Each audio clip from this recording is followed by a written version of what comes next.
Oke, baik rekan-rekan pembelajar Pancasila ya. Jadi hari ini sebelum kita jauh lebih dalam mempelajari, mendalami hal-hal yang berhubungan dengan Pancasila, baik itu soal eksistensi, bagaimana praktikalnya dalam kehidupan berbangsa bernegara, ya. Maka hari ini saya rindu sekali kita belajar, ya, belajar tentang Pancasila dan negara. Jadi yang kita bicarakan konteks ini adalah bagaimana di negara yang besar ini, Indonesia, bahwa sudah ada konsensus bersama, ada kesepakatan bersama, bahkan ada yang mengatakan ini merupakan konsensus agung ya, dia merupakan konsensus agung bahwa national values kita itu adalah Pancasila. Sampai ada yang mengatakan itu, bahwa Pancasila itu adalah berkah ya, berkah besar untuk negara kita. Sampai kenapa kira-kira para ahli ini atau orang-orang yang sangat mencintai Pancasila ini mengatakan demikian? Karena memang Pancasila terbukti ya berhasil menyatukan ya segala kebinekaan yang ada. Jadi kita ini kan berbagai dari suku bangsa ya. Ada bangsa Batak, ada bangsa Jawa, Manado atau suku ya. Kita sebut saja suku lah, karena kalau bangsa kita ke distorsi itu dengan negara dalam bentuk geopolitik. Walaupun dalam pengertian definisi bahwa bangsa itu adalah sekumpulan orang-orang yang mengikatkan diri ya, yang diikat oleh karena ada kesamaan identitas, boleh itu karena kesamaan bahasa, budaya, tradisi, dan segala macamnya, atau kesamaan nilai.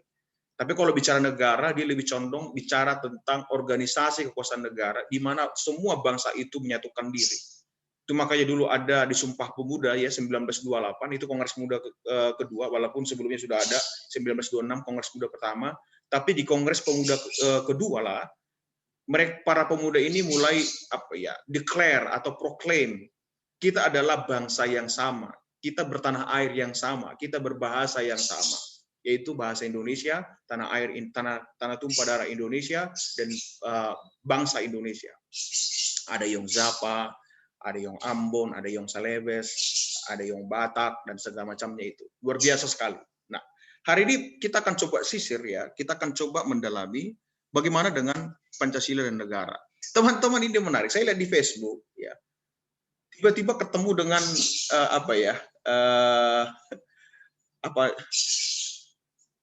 pernyataannya agak menggelitik. Menggelitiknya seperti apa? Karena orang-orang ini karena frustasi sepertinya ya. Frustasi dengan keberadaan Pancasila. Mereka jadi ganti dengan Pancagila. Ya. Diva, boleh kamu baca buat kita, Diva? Diva Pramitya, bisa baca sama kita isi Pancagilanya?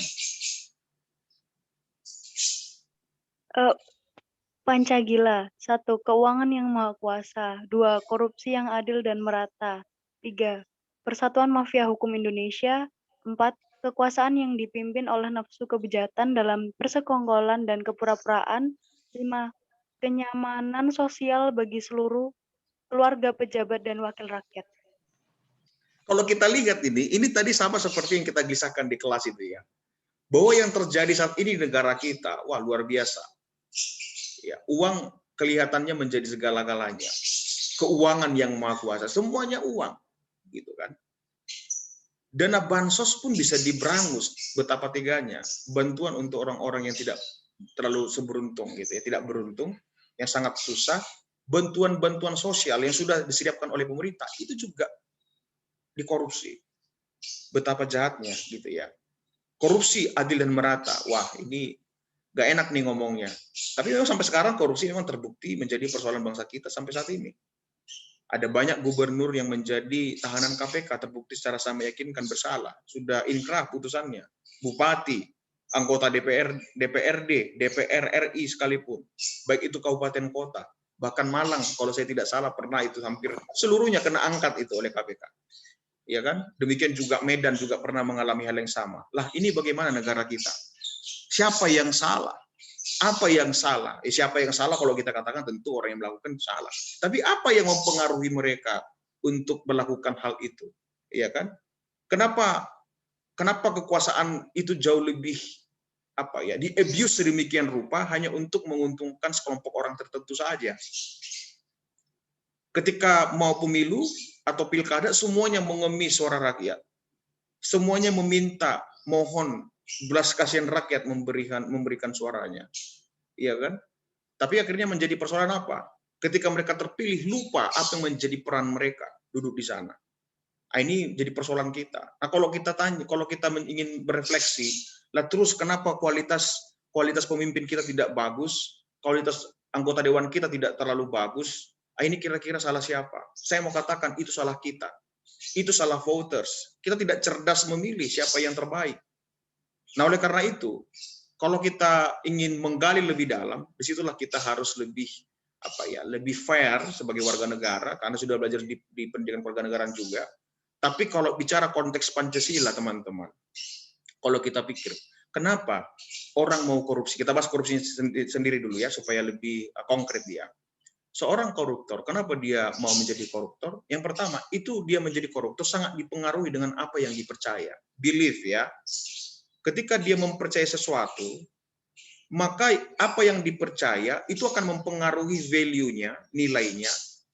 Nilai, ketika ada nilai yang dimiliki oleh seseorang atau koruptor tersebut, itu sangat mempengaruhi a way of thinking-nya atau world view-nya, ya, cara pandang dunianya, ya, paradigmanya, itu sangat dipengaruhi.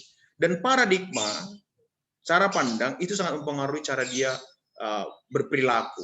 Maka apa yang kita lakukan sangat dipengaruhi oleh apa yang kita percaya. Yang kita percaya itu mempengaruhi nilai kita, ya kan? Nilai kita itu mempengaruhi worldview kita atau a way of thinking kita, a way of life kita juga boleh, a way of thinking lah ya, berpikir kita, cara berpikir kita. Cara berpikir kita sangat berpengaruh dengan apa yang kita lakukan. Kalau kita percaya misalnya di ruangan ini bahwa korupsi itu tidak benar, semua kita misalnya ada di sini yang beragama Islam, Kristen, mungkin juga ada yang beragama Hindu di kelas ini, ya, bahkan mungkin yang mendengarkan presentasi ini.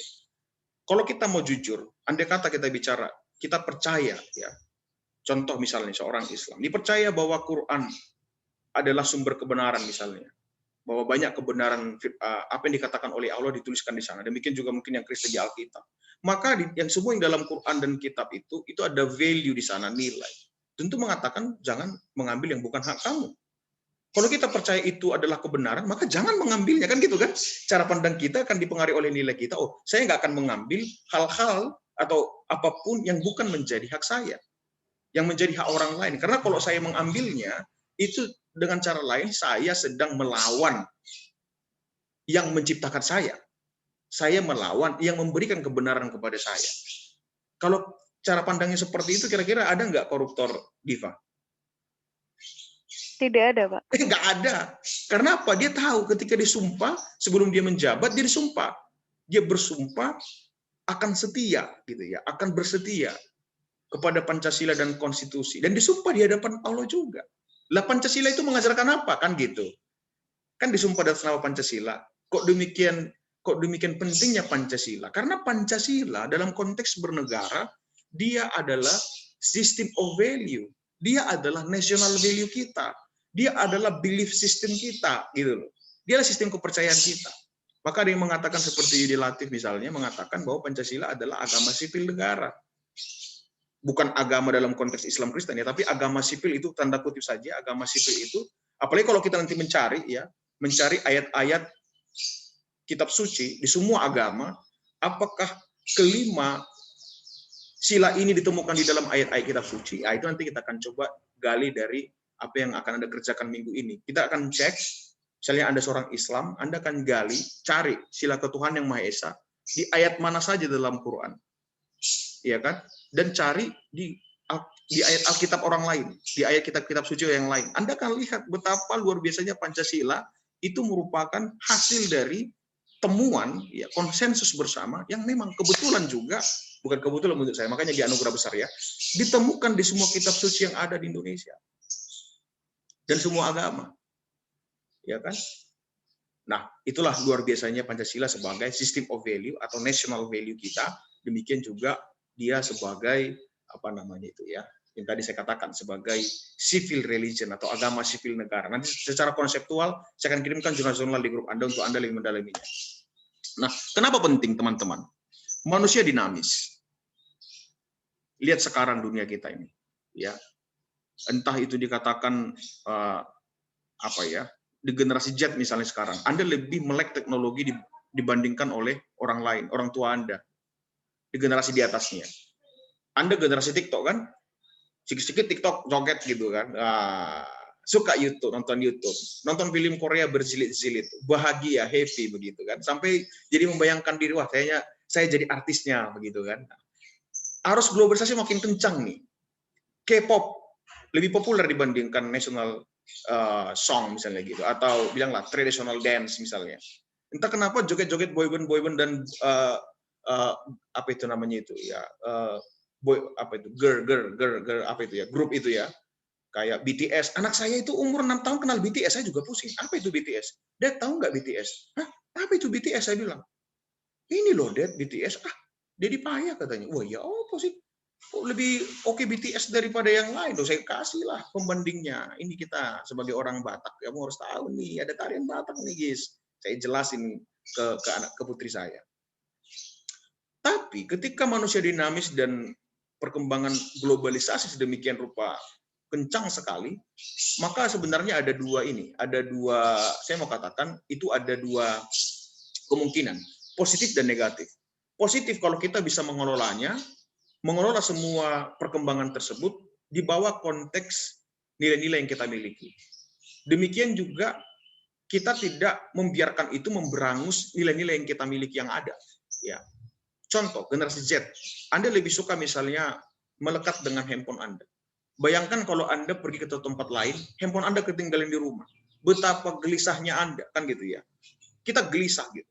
Lah persoalannya, apakah salah punya handphone? Saya mengatakan tidak salah. Apakah salah teknologi? Tidak. Buktinya sekarang kita ada di ruangan ini karena ada teknologi. Bisa bertemu jarak jauh seperti ini, telekonferensi seperti ini, conference seperti ini. Kita bisa belajar bersama-sama, kalaupun kita harus di rumah. Kualitasnya ya, tidak buruk-buruk amat juga, ya, hampir sama juga. Mendengar saya presentasi secara online dengan offline sama aja gitu loh. Itu dampak positif. Tapi kalau kemudian itu nilai-nilai yang kita miliki terberangus oleh itu, misalnya di keluarga, bersama dengan keluarga Anda lebih banyak melekat dengan handphone tanpa menikmati waktu bersama dengan keluarga, maka bisa dikatakan itu memberikan dampak negatif. Asas kekeluargaan, asas kebersamaan, tenggang rasa itu sudah mulai hilang. Iya kan? Anda bisa tidak perlu sahabat, Anda tidak perlu tempat menangis. Kalau Anda sedih, Anda nonton YouTube, Anda nonton K-pop, Anda nonton film Korea, selesai masalah. Ini jadi persoalan. Akhirnya relasi-relasi baik itu hilang. Itu namanya memberangus nilai. Nah, oleh karena itu perlu ada nilai yang sifatnya universal dan diyakini kebenarannya. Saya tadi katakan itu kepada Anda. Pancasila, dia akhirnya dipegang teguh menjadi pedoman karena memang nilai universalitasnya.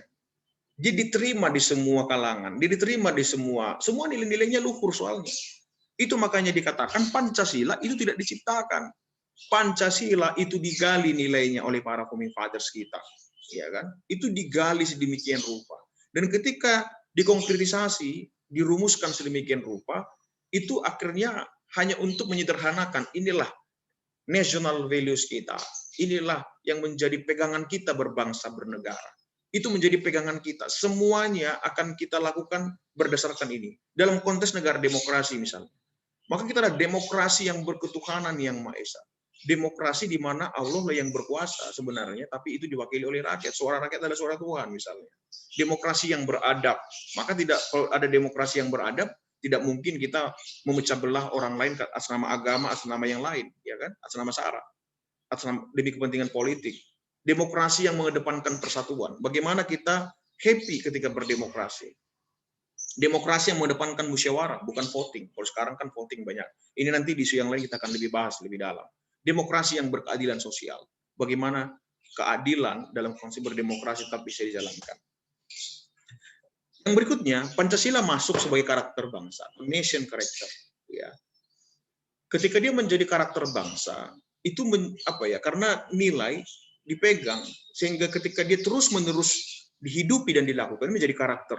Maka harapannya Pancasila benar-benar menjadi nation karakter kita. Ya kan? Jangan sampai kita kehilangan pengaruh, kehilangan arah ketika kita tidak berpegang kepada Pancasila. Ya kan? Jadi dia merupakan warisan luar biasa, saya sudah sampaikan tadi. Yang berikutnya, disitulah pentingnya hari ini kita menggali apa itu Pancasila. Nah, kalau review sedikit tentang Pancasila. Saya pikir Anda di SMA pun sudah belajar ini, bahwa Pancasila itu berasal dari bahasa Sanskerta, ya. Kata panca itu artinya 5, sila itu sendi atau dasar, ya kan? Sementara kalau kita lebih mendalami lagi kata sila dalam konteks bahasa itu, sila itu berasal dari susila, ya, tingkah laku yang baik. Nah, jadi kalau bisa di dengan sangat sederhana secara etimologi, kalau berdasarkan Sanskerta, Pancasila itu ibarat kata 5 tingkah laku yang baik, ya kan? Ya kan? Atau sendi perbuatan yang baik, ya, dasar yang baik, gitu kan? Dalam konsep bernegara dia merupakan sendi atau dasar yang baik. Kemarin saya tanya juga di grup, siapa itu Emputan Tular? Lalu Anda mengatakan dia pengarang buku Stasoma. Oke, jadi istilah Pancasila ditemukan pertama kali, ya kan, di buku itu, ya, dikenal sejak Majapahit, ya, pada abad ke-14 dalam buku Kertagama dikarang oleh Empu Prapanca dalam buku Stasoma, ya, yang dikarang oleh Emputan Tular. Iya, dia mengarang buku itu dan kata Pancasila ada di sana. Pelaksanaan kekusilan yang 5. Nah, jadi ada istilah Pancasila krama dulu dalam konteks kepercayaan rekan-rekan saudara kita yang Hindu, ya, tidak boleh melakukan kekerasan, tidak boleh mencuri, tidak boleh berjiwa dengki, tidak boleh berbohong, tidak boleh mabuk minuman keras, ya. Jadi ada paling tidak 5 tatanan perilaku yang harus ditaati, ya, oleh mereka yang saat itu memegang value ini, ya, Pancasila krama ini. Nah, kalau kita melihat dalam konteks pembukaan negara kita, pembukaan Undang-Undang Dasar atau konstitusi kita, ya, Undang-Undang Dasar Negara Republik Indonesia, ya. Kalau sekarang itu namanya nggak lagi seperti ini sebenarnya, tapi Undang-Undang Dasar Negara Republik Indonesia tahun 1945. Penyebutannya secara nomenklatur begitu, ya. Tidak pernah kita akan temukan kata Pancasila. Tetapi nilai dari Pancasila secara substansial kita temukan di alinea keempat. Kata Pancasilanya nggak ada memang di pembukaan. Tetapi di pembukaan itu kita temukan semua kelima sila itu yang berdasar kepada ketuhanan yang Maha Esa, ya kan, kemanusiaan yang adil dan beradab, dan seterusnya. Nah, yang berikutnya, Pancasila sebagai filosofi Segronslah, yang berarti dia merupakan fondamen, landasan dasar dari negara yang didirikan. Ya, filosofi Segronslah. Nanti kita akan lebih banyak belajar tentang itu.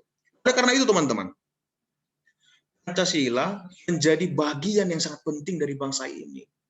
Kalau tadi sampai ada mengatakan ini adalah anugerah yang luar biasa untuk Indonesia, maka Pancasila harus dijunjung tinggi, harus diamalkan, harus dipraktikkan nilainya. Ya kan? Dia merupakan bagian yang nggak bisa dilepaskan. Makanya kemarin ketika saya tanya, jika mayoritas orang Indonesia ingin mengganti Pancasila, apakah Pancasila bisa dirubah? Sepanjang Indonesia ada, maka Pancasila harus ada.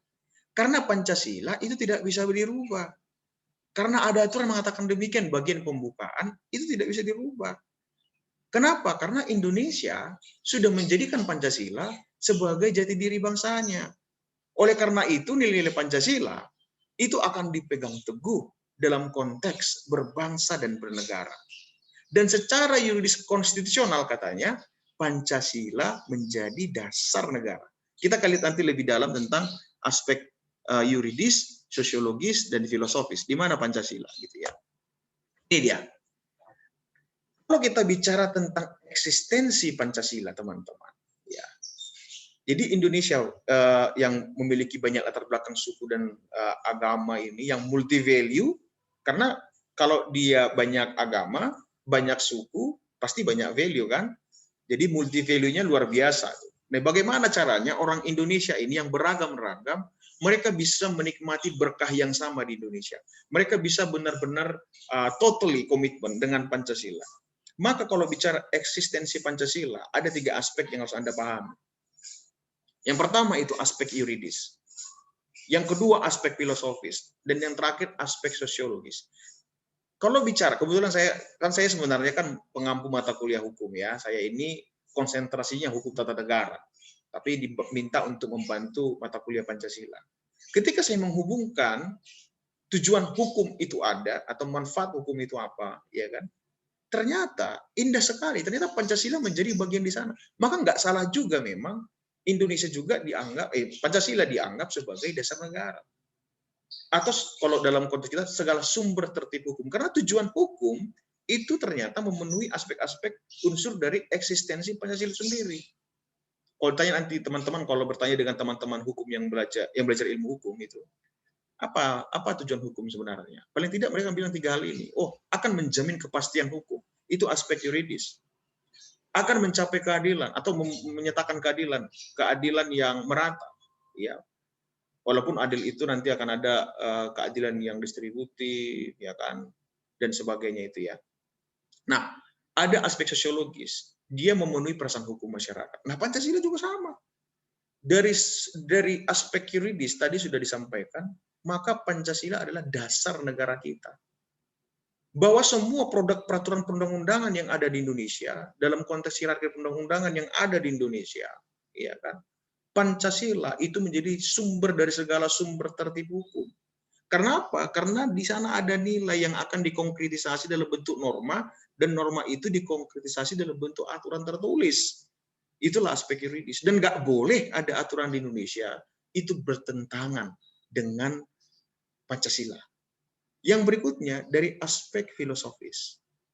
Dia merupakan ideologi negara. Ya. Kalau bicara ideologi nanti, itu bicara tentang sesuatu yang dipercaya, yang dipegang keyakinan terhadap satu hal yang dianggap itu bisa menjawab apa yang dimimpikan gitu ya. Ideologi itu kan. Idein dan logos itu kan dalam bahasa Yunani itu.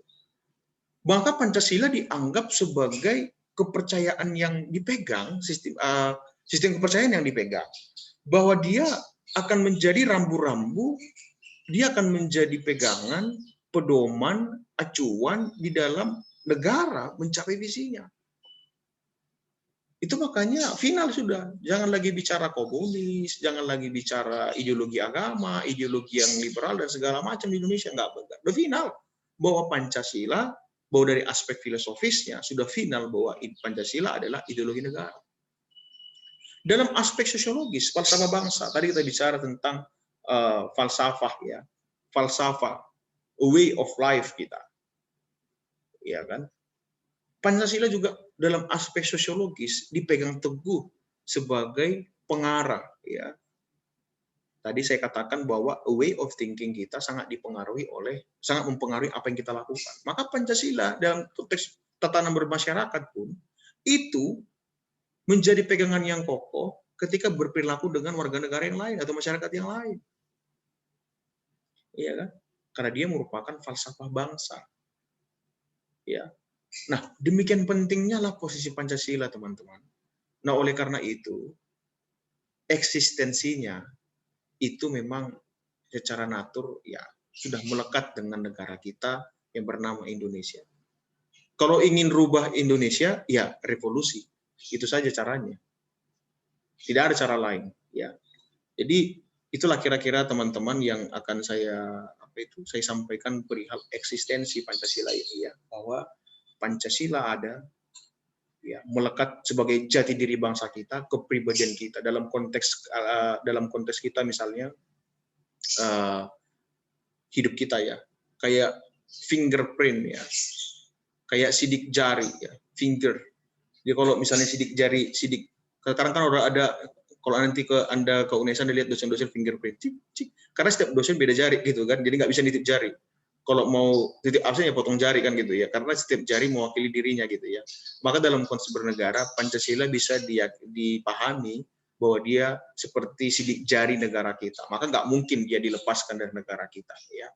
Betapa berharga, betapa luar biasanya eksistensi Pancasila untuk kita, kedudukan Pancasila untuk negara kita ya, baik dari sebagai dasar negara, ideologi negara, dan falsafah bangsa. Ya semoga ini bisa semakin memahamkan Anda tentang pentingnya memperjuangkan, bukan hanya memperjuangkan supaya dia ada ya, tapi teramat penting adalah mempraktikkan nilai-nilai tersebut dalam tatanan kehidupan berbangsa bernegara. Karena kalau tidak, maka yang multi value, yang kita berbeda value dengan yang lain boleh benturan dengan yang lain juga, karena kita beda cara pandang gitu kan akhirnya ini. Jadi dalam konteks bernegara kita harus mendahulukan yang namanya nilai-nilai Pancasila, karena itu konsensus bersama. Ketika ada nilai-nilai ini yang mungkin tidak relevan dengan tradisi atau local value kita, local wisdom kita, maka kita akan menyesuaikan itu ya, tanpa menghilangkan kearifan lokal yang ada. Tapi Pancasila menjadi semacam apa ya, penetralisir lah ya, penetralisir sehingga semuanya bisa bersatu padu menjadi luar biasa untuk mencapai visi negara kita. Melindungi segenap tumpah darah Indonesia, ya kan? Memajukan kesejahteraan umum, mencerdaskan kehidupan bangsa, dan ikut melaksanakan ketertiban dunia.